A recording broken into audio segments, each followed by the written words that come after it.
380,000 թոշակառուներ, որոնց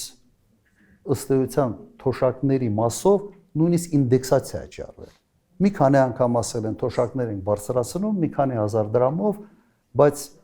ինֆլյացիայի ավելի ցածր, քան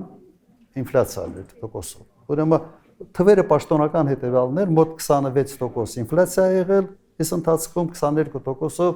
միջին կենսաթոշակն է ավելացել։ Հիմա նայեք, հարց ինչի մեջ է, երբ որ դու ինֆլյացիայի մասով ավելացնում ես թոշակը, դրա անունը թոշակ ավելացում չի, դրա անունը ինդեքսացիա է, ըստ դա այն է, ինչ դու պարտավոր ես անել։ Հիմա այդ ինչ որ պարտավոր են անել, ներկայացնում է որպես թոշակի ավելացում, ինչ լավություն արեցին։ Եվ եթե դուք համեմատեք այդ նույն ընթացքում, քանի տոկոսով աճել պետական պաշտոնյաների աշխատավարձերը, նո ֆանտաստիկայի ժանրից է։